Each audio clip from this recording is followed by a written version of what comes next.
get ready to laugh with the best of Season 3, Ladies of the Night. With your host, Heather McDonald. Gotham Comedy Live's Best of Season 3 is all happening right now. Ladies and gentlemen, Heather McDonald! Hey guys, thanks for joining us for Best of Gotham Comedy Live, Ladies of the Night, which are either hookers or stand-up comics. I'm a stand-up comic, but sometimes I wish I was a hooker. I'm your host, Heather McDonald, and I'll be guiding you through tonight's show because it's all about the ladies. And I happen to be an authority on that because I'm a comedian and I have a vagina.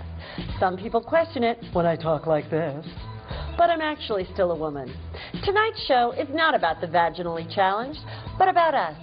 Think of it as a bachelorette party with girls that are a lot funnier than your friends. Let's start this show off right with the thing that women like to talk about more than anything, relationships. I know a lot about men. I'm a female comic and a bit of a whore. Not on purpose, not on purpose. You make it to 46 and you're not married and don't have children, you'll accidentally fuck a lot of people. That's just a fact. It's not a joke. So here's what the thing is. Guys are simple. Look at them, the way they sit with their balls out. This is not the posture of a complicated person. This is a posture of a Labrador, a big dog that just wants to sit in the sun and think sun. That's it. Not stupid, but simple. Men, now listen to me. I will save some of your lives tonight. I know you think women are crazy. Do you think we're crazy? Yeah! Well, that was stupid. If we really were crazy, that was a stupid fucking reaction, wasn't it? Here's the thing. The reason I bring up crazy is because I am the exact age at 46 when we thought my mother had lost her mind. We really, the big cold cut fiasco of 85. When my mother threw all the luncheon meat out of the refrigerator, like at the dog, at my sisters, at everybody, just crying, I'm a sandwich maker in this house, you bunch of ingrates. And we're like, you're wasting bologna. Here's the thing. We are not crazy, we are emotional. Women are emotional, men are more rational. Women are more emotional. To rational people, emotional people often appear crazy. We're not crazy. Listen, men, this is a good way to remember. Men are like hurricanes. You can track a hurricane, right?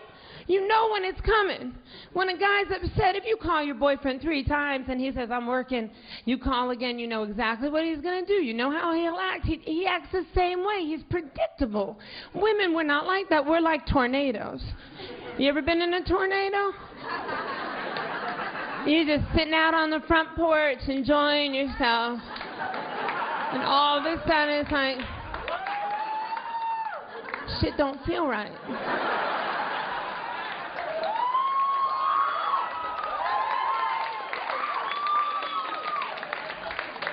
Way out there in the distance. What? Run! What I'm trying to tell you is you can't harness that. Listen, man, we don't want to be like that. When we are acting like that, we don't want to be like that. Do you understand me? If a tornado could look back at all the destruction it caused, I am positive it would cry openly. It would, oh, I did what to that farmhouse? I don't think so. Oh, you have footage? Oh, I just remember a cow looked at me funny and I had to fuck that cow up. See, that's what happens. It's been up there brewing for a long time. That's what men don't realize is a hurricane's a storm, a tornado's a natural disaster. When we're upset, it's been brewing. You can't see it. And one little thing trips it. Like, who left the sock in the middle of the living room floor? What do you mean you don't know? How do you not know? There are only 4 people who live here.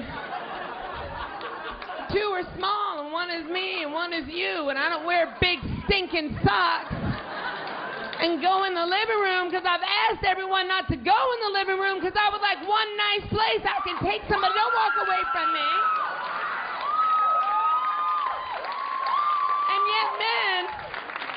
yet men will go out into that storm, into that tornado and scream, calm down.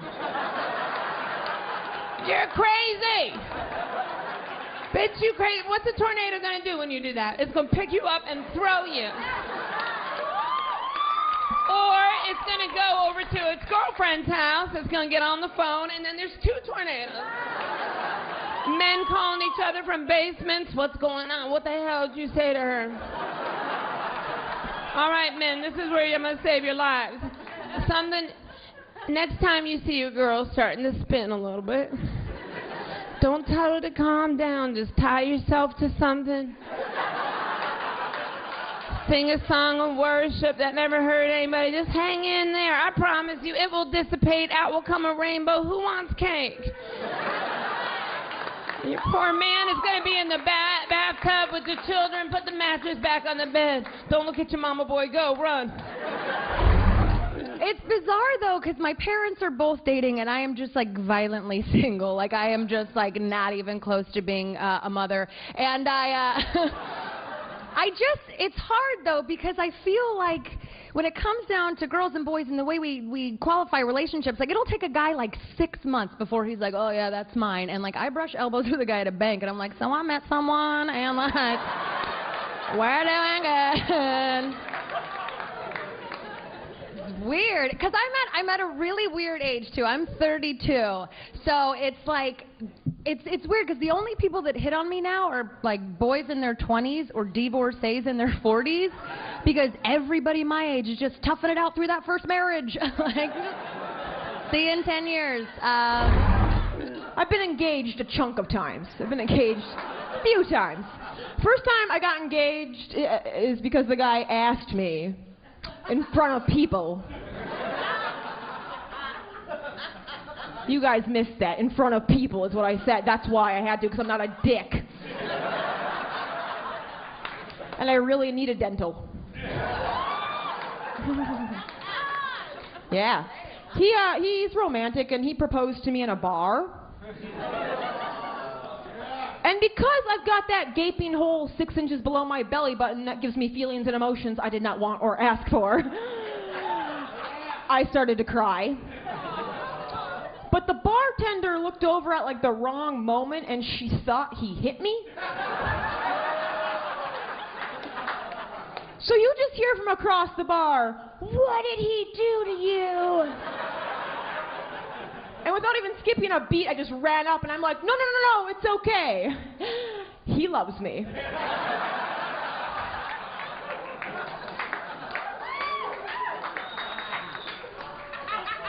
When we broke up, we wanted to be adults about it, right? So we both went on Facebook, changed our relationship statuses to single, and then liked each other's. That's what you do when you're a grown-up. You would totally like my husband. He is so great. He went to France last week, and he does not speak a word of French. And I speak a little bit of French. And he texts me from the airplane, how do you say, you're hot?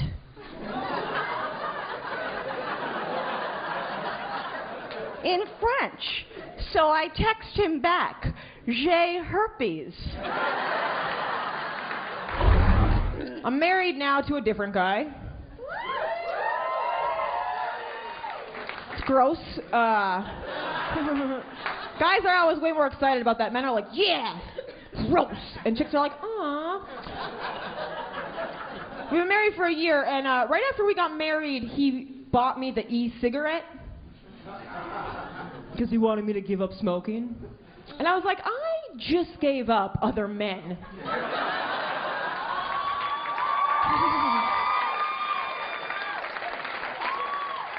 Why are you trying to change me?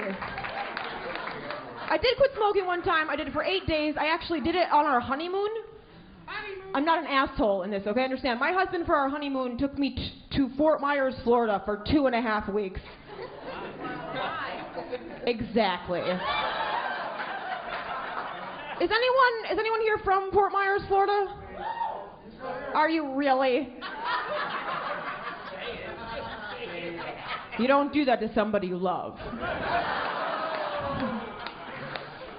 Everybody likes my husband more than me, which is upsetting. Like, I get it, he's a really good person, he's got nice hair, and he smells like a mother should.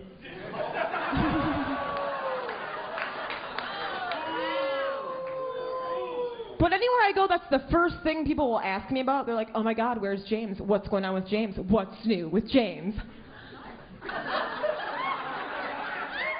I now know what it feels like to have a hotter sister.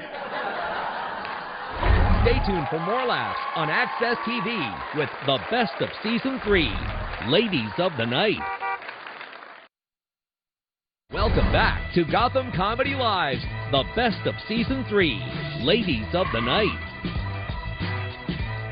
Welcome back, and thanks for sticking around for Best of Gotham Comedy Live, Ladies of the Night. Before the break, we heard what a few female comics had to say about the trials and tribulations of relationships. A big part of being in a relationship is having sex. I'm not sure these would be the ladies to take on as your therapist, but let's see what these next Gotham comedians have to say about boning strangers. So when I was younger, I would be interested in someone who travelled, and now I'll just settle for someone who doesn't have Nickelback in their collection, you know, or just someone that doesn't use the word amazeballs, you know. And the other thing, the thing that's changed the most is what I'm attracted to. Like when I was younger, I understood, you know those sex lines that they used to have and you'd call up, I mean I didn't call up, but I couldn't afford it, but you'd call up and you go, oh, what are you wearing? And she'd go, oh, something threadbare because I only earn minimum wage. There's a lot of overheads, but now those things don't turn me on anymore, and I wish that there was a phone line just for like people over 30s, and I would call up and I go, hi, and he'd go, hey, I go, who is this? He'd go, it's Keith. I'm like, I would like to speak to someone else, please, because in my 30s I've got choice.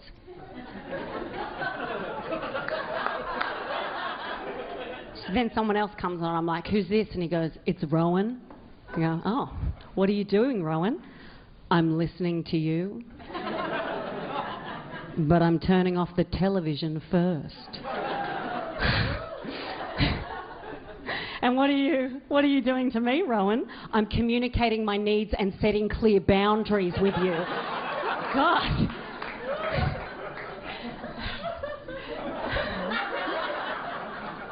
Boundaries? Like what? Like what kind of boundaries would you set with me, Rowan?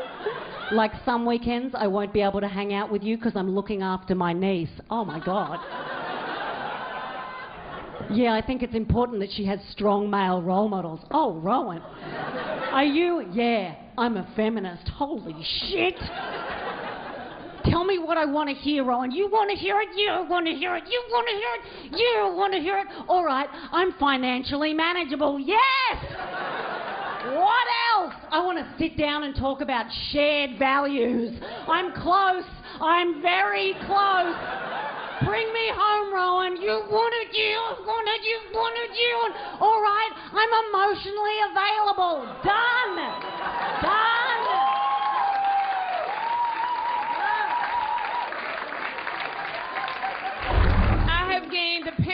I have gained 30 pounds according to the scale in my house in the past year, and that's a lot. That's good. It does. I didn't realize I was putting the weight on. I didn't notice it because I'm still working and I'm still getting laid. I don't know what to tell you. My manager is like, what do I have to do to make you lose weight? I'm like, tell people to stop fucking me. That's a start. I never got to sleep with a black guy. And now I technically can't. And I think that's why I voted for Obama. That's all I had left to piss off my father.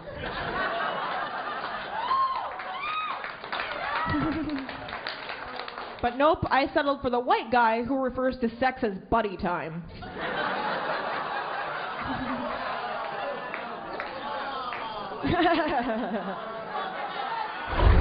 Could you imagine this lady talking sex to you, like when you're in bed with her? Oh, yeah, that's good, yeah. Oh, right there.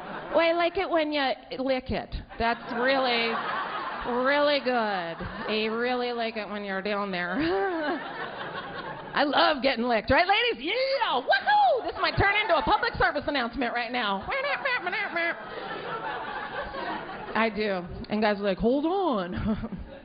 We'll talk about the poussoir for 1 second, okay? Now,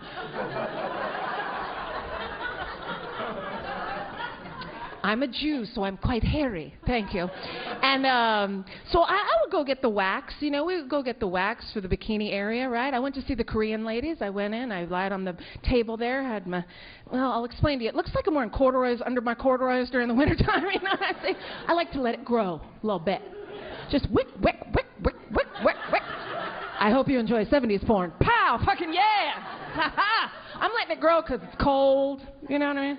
I'm poor. There's a lot of reasons. Y'all are too spoiled, you guys. Get in there. Just get in there and search.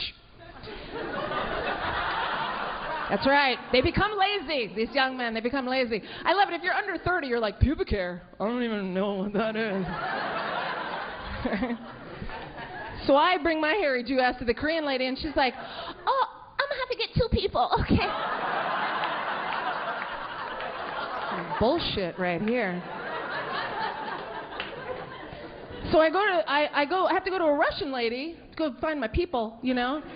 And she comes over and she's like, Jesse, I am perfectionist. I get every hair. I'm like, hold on, every hair, like every hair. She goes, not like a baby. Guys, the Amber Alert look, I'm hip to it, okay, guys? So she goes, I leave you a little bit of hair, like, pff, I'm grown up. Pff, I'm grown up. I get to go home now. I live close here. I live on Sullivan Street, 229, apartment 3B. That's gangsters, and that's my real address. I'm not scared of you people. I've lived alone in New York for 20 years. What are you going to do to me? There's nothing you can do that I haven't planned for. You going to rape me? You can't rape me. I'll kiss you on the mouth. How you going to rape that? How dare you, rapist? You think I don't have a rape plan? That's the worst predator on a planet next to a pedophile and a polar bear, and I got plans for them, too. You crawl in my window, you're crawling out half the rapist you were when you crawled in. I'm going to mouth kiss you. I'm going to whisper, I love you. I'm going to hold you. You're my boyfriend now, rapist. Bottom line, you guys, I watch a lot of porn. I think single and porn are kind of, it's like one, it's like, duh, you know what I mean?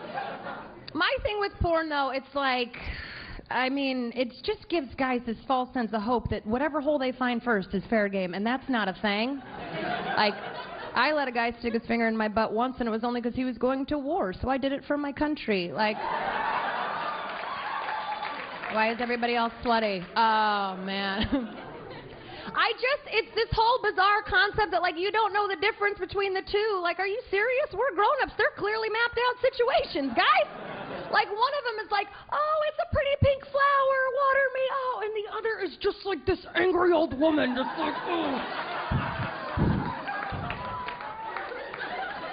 Like, one of them's like, oh, it's so nice in here, and the other's like, you take me to the casinos, I want to play the slots. But I was always in the closet, and my internalized homophobia was so bad that when I had my first crush, it was on Nala from The Lion King. Do you guys remember Nala?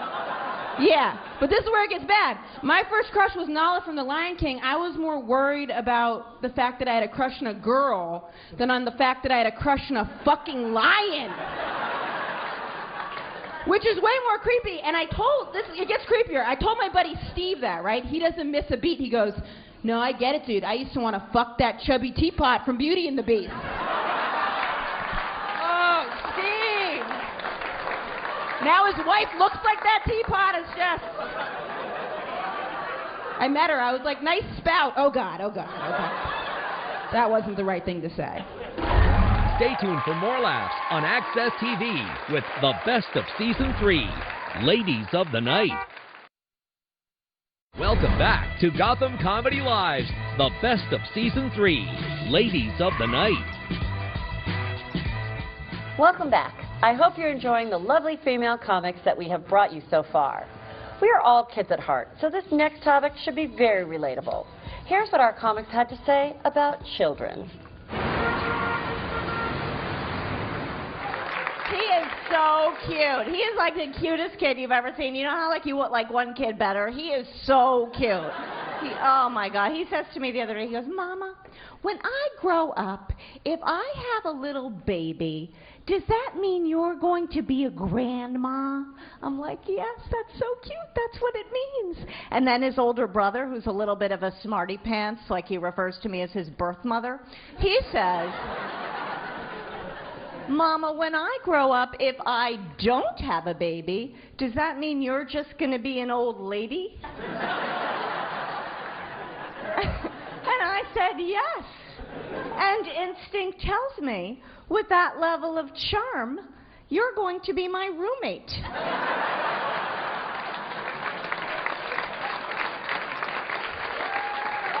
And you do things to try to make them more intelligent, right? We've got the shower curtain with the periodic table on it, right? And the placemats with the body parts, right? The little one looks at the placemat. He looks at me and he says, Mama, where's your big penis? I'm like, it's in the top left-hand drawer if you really must know.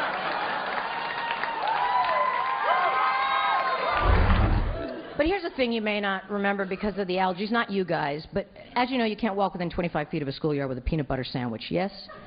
A gun, sure, that's your right, don't tread on you. But no peanut butter, because we have to protect the children. We will be arming the janitorial staff and the guidance counselors, but no peanut butter. But it's hard because our school system's not set up for dyslexic kids. Like, I took the SAT, and for my score, they just sent me a helmet. That's true. Little mean. But even though I didn't do good on the SAT, think about that test. That's such a classist test. Like, the way they phrase things, they want rich kids to do well. They phrase things like this. They'll be like, if Chet and Chauncey have 5 gazebos, 4 summer homes, and 2 mutual funds, who is the governor of Connecticut?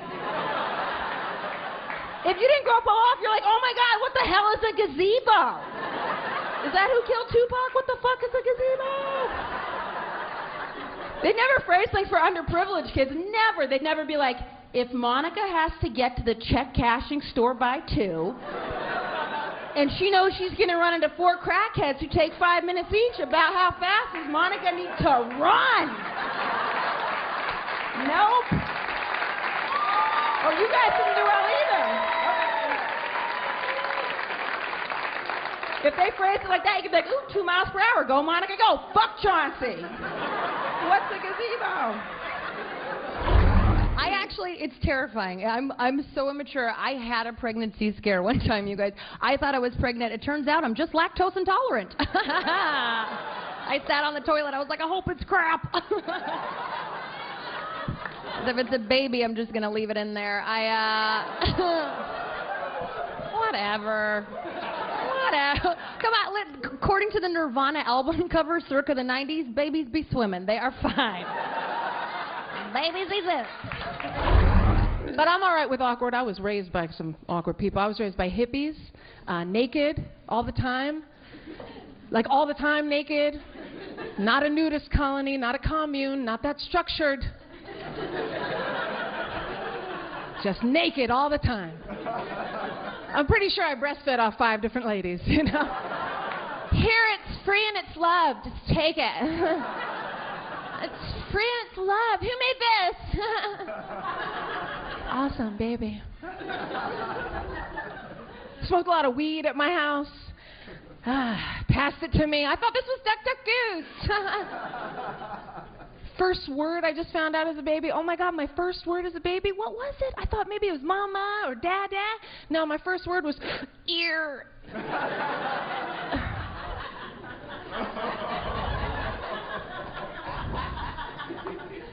Sea of naked adults. Little girl running around. Maybe I'm lost. Maybe I'm looking for my dad, you know? Just, Daddy! Daddy! Daddy! Daddy! Oh, Daddy! Free love, you guys! Don't get me wrong. wrong. Like I would love to have kids. By the way, I think that's a beautiful thing. Like I love babies. Some of my best friends are babies. I think that's a great thing to have kids because I love kids. I don't know if anybody has kids here, like on purpose. Anybody? I always like asking it that way because people are like, no. Here's my favorite thing about kids, and here's why I identify with them the most. Kids don't have a filter, right? Kids don't have a filter till you put it in as the grown person. That's your job, right? Until then, it's a free-for-all. Especially if you have toddlers, you know exactly what I'm talking about because they say whatever. You ever been insulted by a kid? Hurts, don't it? Yeah. It legitimately hurts your feelings. But you can't say anything. You got to sit there like... you got to take it. Because they'll walk right up to you and be like, you're ugly, and then walk away. And you're just there like, he is so cute. I just want to hug him around the neck. He's a cutie. He's really adorable. But when you think about it, that kid isn't trying to mess with you. Like, if that kid said you're ugly, it's because he genuinely thinks you're ugly. But, like, so ugly he had to stop whatever he was doing and let you know, like, he was doing something and he was like, no, put the Legos away. What is that?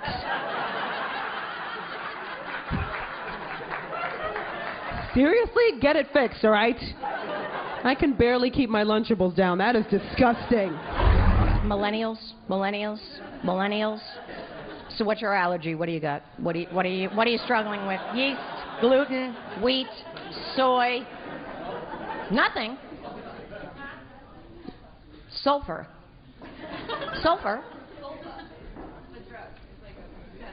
So you're allergic to that medicine.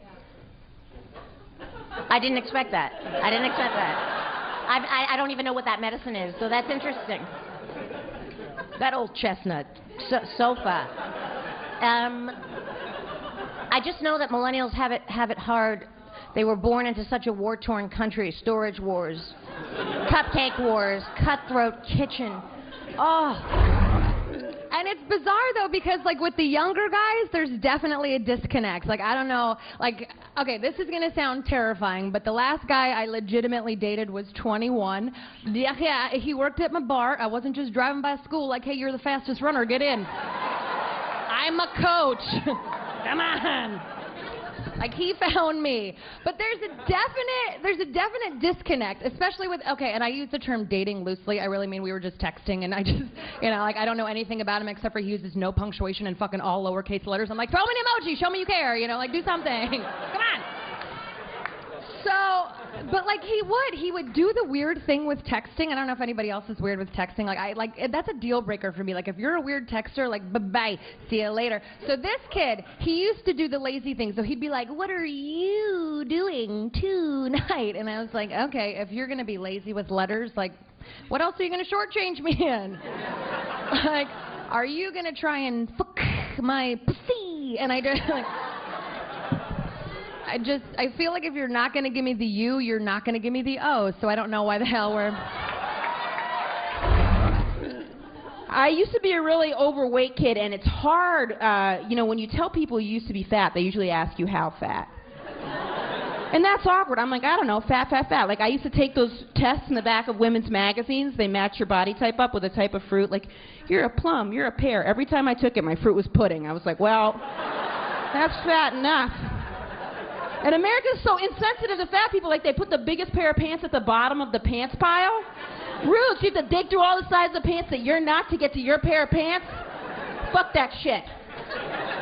Fuck it, fat phobic. They should have the biggest pair of pants on top of the pile with a cookie in the pocket and a little note saying, thank you for wearing pants. Thank you for the cookie. I appreciate it. Growing up, my sister was always in really good shape, and since I was fat, people wouldn't know what to say when they would see us together.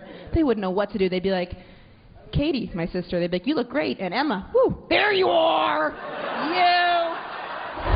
Stay tuned for more laughs on Access TV with the best of Season 3, Ladies of the Night.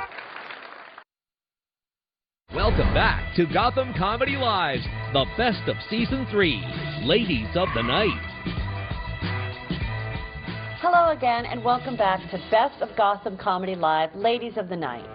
One of the great things about living in the U.S. is that it's a melting pot full of different people all joined together to pursue whatever soul-crushing job they want. And there's no better city than New York to see the American dream being chased. So let's see what these next comedians have to say about cultural diversity in the home of Gotham Comedy Live, the Big Apple. Yeah, I was the first white girl on Def Comedy Jam. And Cedric the Entertainer was my host. Very, very sweet guy, but he was really nervous to bring me out. Best introduction I think I ever got. All right, y'all. Y'all enjoying the show so far? All right, yes you are. Now listen up. I want y'all, for your next performer, just to keep an open mind. And then I came out, I was like, what's up, Def Jam? It's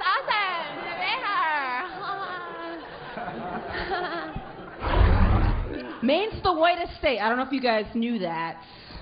I guess it's good you guys aren't up on your white trivia. That'd be a little awkward. White statistics, love them. No, Maine's the whitest state, so like my brother in Maine will get very defensive. He's like, just because we're the whitest state doesn't mean we're racist. Yeah, well, there's no different races for you to be racist against. The only races in Maine are white, white, and off-white because this one kid, Kyle, has rosacea. And you still ask him about Kwanzaa. Come on. And people are putting the pressure on me and my boyfriend. We've been together a while now. And he's Latino, too. My boyfriend is Mexican. And I like Latin guys because they're macho. I love macho guys. I'm old school, though. I am. I like the kind of guy that's like, get in the car.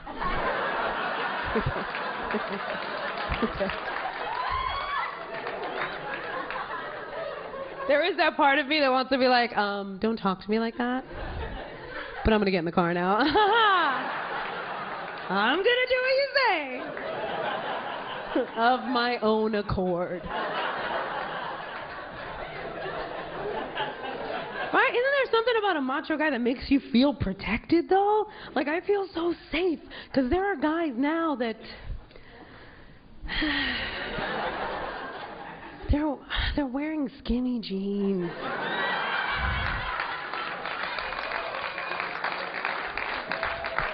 I don't feel safe. Like, what if something goes down?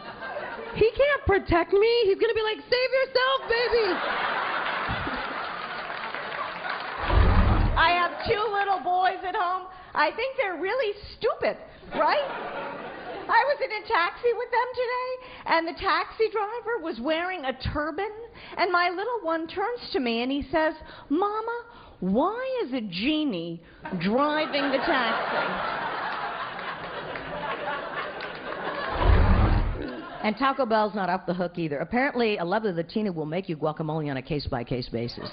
And a mortar and pestle type thing in a kitchen that would make Giada De Laurentiis pea green with envy. Copper pots, butcher block, marble countertops, what have you. But she's in this kitchen in the commercial, and then an obsequious waiter comes in and says, is it ready yet? And then she tests it with her finger. Not hygienic, but shows the passion for the Haas avocados, because only Haas avocados at Taco Bell. The quality we've come to expect from Taco Bell. Live Mas. You know what? As long as we're quoting, live Mas. And what that means is you can have a taco shell dusted with nacho cheese powder. Listen, live every day like it's your first. Life is too long not to have a Cool Ranch taco shell. On your deathbed, you're not going to wish you had had less. Am I right? But my real rebellion came in 7th grade. I went to junior high, and I was at my locker one day, and this Mexican dude with a hairnet and a flannel buttoned at the top. You've seen the movies. He came right up to me, said, I'm originally from Los Angeles. LA is a great place if you hate to read, so follow me. Here we go. So this Mexican dude comes right up to me, he's like, Jessica, we've been watching you, homegirl. You fucking crazy as a... Listen up, this is Froggy talking to you. You got to hang out as a... I was like, oh my God, all right, Froggy. Does that tattooed tear mean you killed somebody? Because it's adorable. And he goes, yeah, but that was a long time ago. Okay, we're in 7th grade. So I ended up hanging out with the cholos a lot. Smoked a lot of PCP. A lot of PCP. Like so much PCP that I'm really happy to be here tonight. And I used to black out all the time, and Froggy would always fuck with me. He's like, Jessica, you're blacking out all the time, Mr. Lightweight. I'm like, it's elephant tranquilizer, Froggy. I've done the research.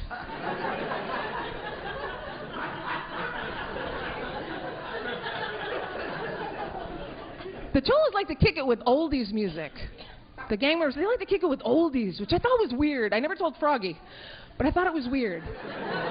You know, you're smoking PCP all day, you're dipping out the van with a fucking gun, and then come home, put on some Dean Martin. Like, what? That's not hardcore at all, Froggy. But they had a radio station out in L.A. called KRLA, was the oldie station, and they had dedication hour on Sunday nights, and the gang members would call up and dedicate. There's somebody here who knows about the dedication hour. KRLA, and the cholos called it Que Orale, because they had humor. And you'd hear on Sunday night dedication hour, yo, what's up, Que Orale? This is Mr. Puppet. I would like to dedicate I Am Your Puppet to my hyena, Mrs. Puppet. Aww, it's nice. Sometimes there was some gang shit, though, on the radio, too. It'd be like, yo, what's up, Que Orale? This is Smiley from Venice. I want to shout out Nowhere to Run to those putos from Culver City. Okay. I was just actually in San Francisco, and I was visiting my parents. Yes, thank God. Every time I say it, I'm like, I get it. You're fucking from there. Relax. I'm just kidding. Thank you for the support. No, so I was home in San Francisco, which we all know is great. I was there visiting my parents. They're still there. It's weird, though, because they're divorced now, and my mom is actually dating a black guy, and my dad is dating an Asian woman. Yes, it's very exciting. I'm a comic. Thank you very much. Like, this works out well. But it's weird, because it's not like they hated each other enough in the divorce to go gay. They just went to minorities. They were like, yeah, bigger dick, smaller hole. We'll take it. Fucking... Yep. That buddy Steve of mine and I are looking for an apartment right now. I don't understand why people have to be politically correct in roommate wanted ads. I don't get it. It's every ad. It goes, if you post anything racist, sexist, classist, or homophobic, your ad is taken down. Why? So I can meet the person who wanted to write, I don't want to live with any blacks, gays, Mexicans, or Jews. Oh, I can't post this on here? Okay, I'll just tell them when they get here. Like, no, I don't want to get there. That's the whole thing. That's the whole thing. That's the whole point. Trying to weed you people out. Stay tuned for more laughs on Access TV with the best of Season 3, Ladies of the Night. Welcome back to Gotham Comedy Live's the best of Season 3, Ladies of the Night. Welcome back to Best of Gotham Comedy Live, Ladies of the Night. For the final part of this show, we've picked out our favorite jokes that our female comics had to offer. So let's get down and dirty, like this martini, for the last segment featuring some of the favorite moments our producers picked out. But let's be honest, it was probably the interns that picked them. I mean, they have a better sense of humor. Hello, you beautiful babies. How are you? Did you have a good day? Was it good? That's good, because a bad day in Manhattan is just bad, isn't it? Is that my mother's in Virginia, and she told me the other day she was having a bad day. And I've lived here 20 years. I'm from the South originally, but I've lived here 20 years, so I'm a New Yorker now. I'll cut you. I'll pray for you, but I'll face cut you. So I don't know why I moved this like I wasn't going to stand here by the drink the whole time. But my mother said she was having a bad day, and the first thing I thought was, I doubt it. I doubt it's bad, because I lived in Manhattan 20 years, and I was right, it wasn't that bad. It was a bad Virginia day. Like, they closed the Walmart pharmacy early. Like, it was that. They're like, yeah, you live in Manhattan 20 years. A bad day is like someone threw human poop at you today. Or the elevator got caught between floors and you crawled out and your face skimmed the floor. And now you think you have floor aids in your eye. And you get to where you're going and no one will even dispute if floor aids exist. And your floor aids could happen. It's just... I don't know. I'm not very good at finding out whether people are flirting with me or not. Okay, so this happened on Twitter, and my friend was attacking this group called the Christian Alliance, right? And he was really going at them, attacking them with horrible things like logic and reason. And no. There's a lot of good Christians in the world. I've seen Sister Act 2. So he's attacking them, and it's got nothing to do with me, but it's Twitter, so I got involved. And I said, hey, they could just be 16 and 17, super into God, maybe don't go so hard. He wrote back and said, no, they're a fundamentalist Christian group, and they're, you know, horrible and dangerous. So I went, okay, I'll stay out of it. But it's Twitter, that's not how it works. So then the head of the Christian Alliance got in contact with me, and this is where I don't know whether he was flirting with me or not, okay? All right, so you can help me out. His name was Reverend Norman Price. And the tweet said, another feminazi libtard slut. Hey Felicity, what's your personal abortion counter up to? Yeah. Is that flirting? I don't know. It feels like mixed messages. So I just sent him a cheeky tweet back and I said, well, you keep talking like that and I might be up for another one. Wink! I have a friend who really likes to say the word delish. Like a lot. Like everything is delish. Like I'm delish, my hair is delish, we're just delish. The only time it is acceptable to say the word delish is if somebody punches you in the face in the middle of trying to say delicious. Right? I was recently on an escalator and I was looking, there was advertisements all the way up the side of this escalator because I don't have a real job. And there was an advertisement for a breast cancer awareness campaign and it said 1,000 women die from breast cancer every month. Do you know the 5 signs of breast cancer? And then underneath, they didn't put the 5 signs of breast cancer. You had one job. It's a public awareness campaign. What happened? Did they just run out of money halfway through? Like, no more research? Do you know the 5 signs of breast cancer? Because we don't. And what if all public awareness campaigns just started doing that, leaving out vital information and then just popping a dubious question at the end? Like gambling. It's addictive. But what if you won?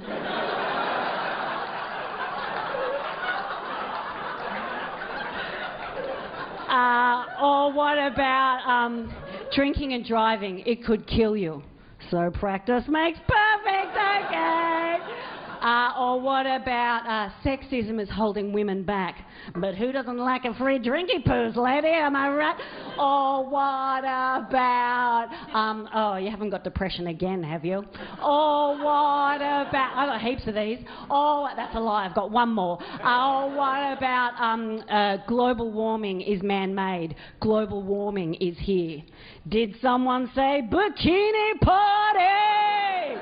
Because I didn't know that there was 5 signs of breast cancer. How many signs of breast cancer do you know to look out for?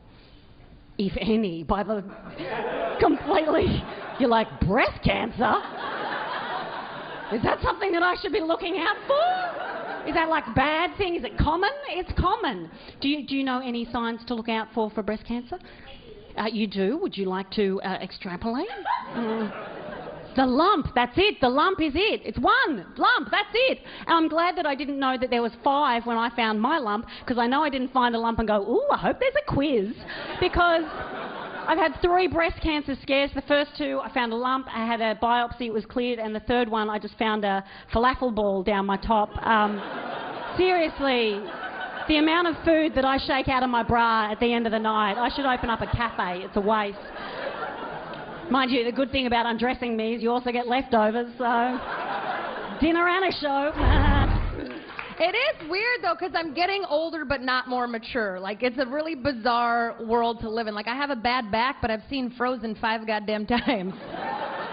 Like I'm like a man-child. I don't. Speaking of Frozen, you guys, this is just a side note. Is it me or are cartoons getting hotter? Like I would fucking fuck that bad prince in Frozen. Anybody else? I would take that ginger down. It would be weird though, like if that was a reality. Like, could you imagine your roommate walks in on you and I was like, oh, be like, Lisa, Aladdin, Lisa, he's a prince. Like it'd be weird. I don't know.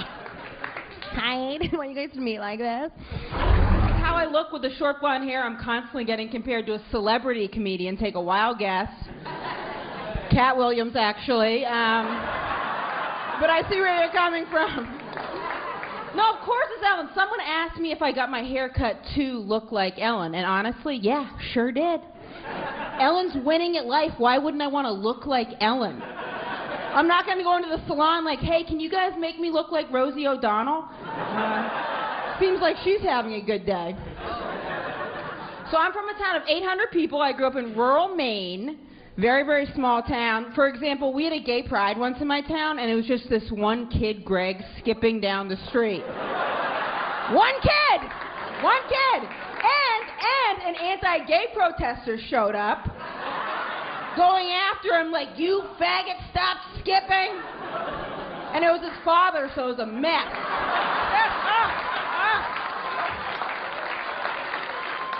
Stay tuned for more laughs on Access TV with the best of Season 3, Ladies of the Night. Welcome back to Gotham Comedy Live's The Best of Season 3, Part 2, Ladies of the Night. That's it. Thanks for watching all of these lovely, talented, and deeply disturbed ladies. Please pray for them.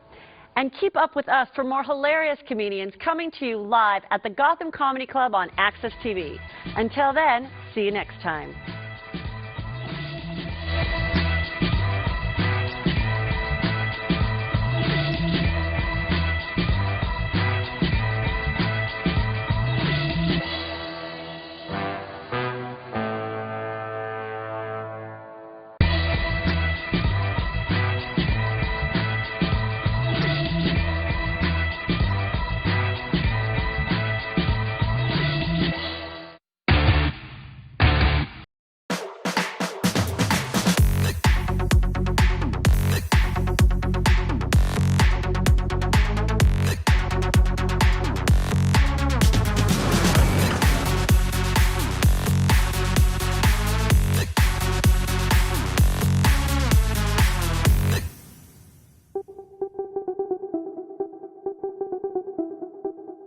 I'm JR, I'm a LA local guide.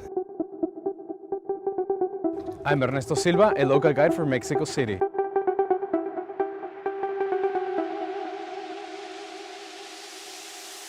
I'm downtown LA right now waiting to meet Ernesto, who's a local guide coming in from Mexico.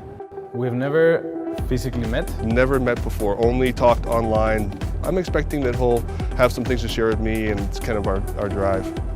Hey man! Ernesto! LA was built on culture, it's kind of what it's all about. So walk out the street, you see it, it's vibrant, it's amazing, it's right there in your face.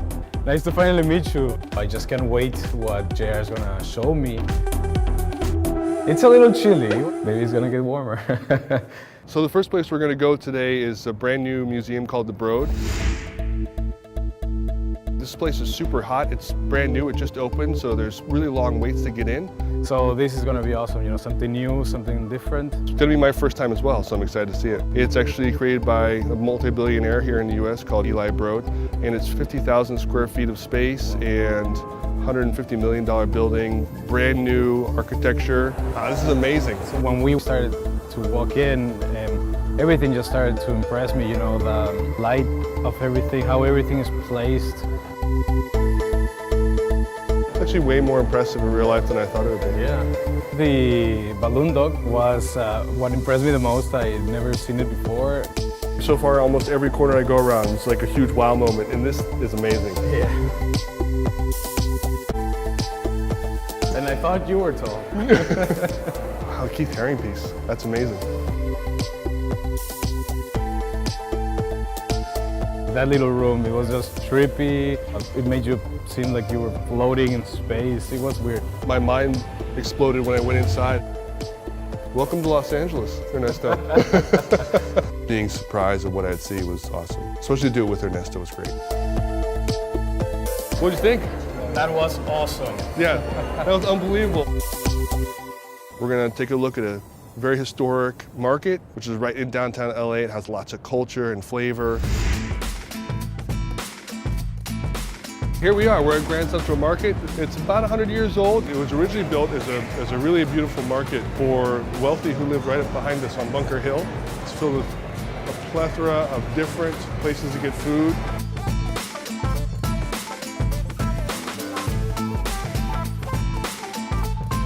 And it's a really eclectic mix of the old and the new. We're gonna try one out that's been here for a little over a year. Right now we're in front of Egg Slut. This is a very famous place to start off about a little over a year ago as a food truck. And typically it's about an hour or so for you to get your sandwich, which kind of gives you a sense of how amazing the food is here. Cheers. Cheers, sir. That's really good. It's got like a little bit of heat. Yeah. How does it compare to the markets in Mexico City? They're very similar, but at the same time, it's a mixture of cultures, very different than mine. You know, very representative of your culture. Yeah, when next time in Mexico, you have to show me Yes, the differences. definitely. Yeah, really You're always curious. welcome there. Yeah, thanks. We're gonna take a look at an arcade bar, which is pretty unique to LA. Classic 80s video games and some amazing drinks and cocktails. This has only been open for about a year. It's actually really fresh. There's two guys who opened this place, and the reason they did it was because there weren't any arcade joints like this downtown for people who are older, get some drinks. Yeah. And so they actually kind of fulfilled their childhood dream and made this place what it is now. What's really cool is you can see like wizard mode, noob. Can you tell us what drink has a jalapeno? Kill screen. Kill screen. Kill screen. A toast? Well, welcome to 82. Thank you very much. Whoa. That's good. That's This really is good. spicy. Is it really? Yeah, it's spicy. I like it. I like it. I'm just loving it, loving every second. It was just something completely different than what I've done before. Hey man, downtown LA has been awesome. Had a lot of fun. We've eaten a lot of food, delicious food. It's been an amazing day for me too. Tomorrow it's gonna be the west side, so we're gonna hit the beach, we're gonna hit Venice, we're gonna hit Santa Monica, we're gonna take a look at the pier and some other things. It'll be pretty fantastic. Sounds awesome.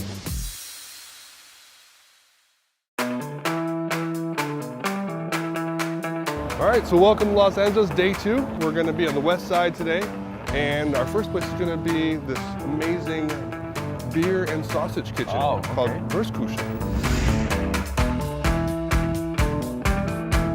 Rattlesnake and rabbit. You ever had rattlesnake? No. You see over here they have gummy bears. What? Limited edition bratwurst with gummy bears. Oh yeah, That's gotta be it's gotta be the melted gummy bears in there. It tastes like meat, but you get a sweet aftertaste. Cheers. Cheers, cheers to the rattlesnake. This is really good. And then the rattlesnake's got that kind of that deep flavor. So what did you think? It was delicious, delicious, delicious, delicious. And now we actually have to do something. We have to check out some more West Side.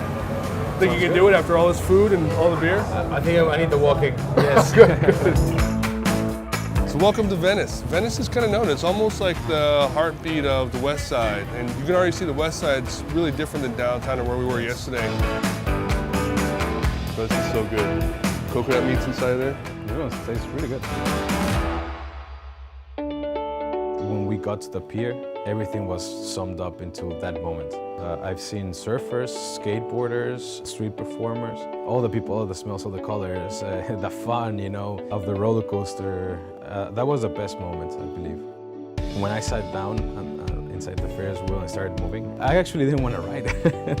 I was like, it's a Ferris wheel, but all of a sudden, the sunset was happening on my right side. And then on the left side, you could see the endless beach. I think I became overwhelmed. I think that's when I actually said, wow. I had to stop and say, wow, this is beautiful. To be here is just so much fun, you know, to transform something into a reality. I guess that's what a local guide does. Just someone who wants to share the experiences. Maybe someone could eventually go to the same place and live the same experience. Being able to use maps to write the review, it actually really does bring it to life because you can go in there, you get stories, you get to see what people are experiencing, and it actually kind of writes a book of what that establishment's about. And you can read through different chapters, which are different reviews or different people. So yeah, maps does come to life through local guides and through the reviews that are put on there, and the pictures too. I want to tell you that I appreciate this trip, everything you planned for me, and yeah, I don't think I want to leave anymore. Yeah, it's my pleasure. I mean, that's the beautiful thing about this is kind of an adventure for both of us because I get to experience it through your eyes for the first time, and it's really incredible. So thank you too for being here and doing this with me.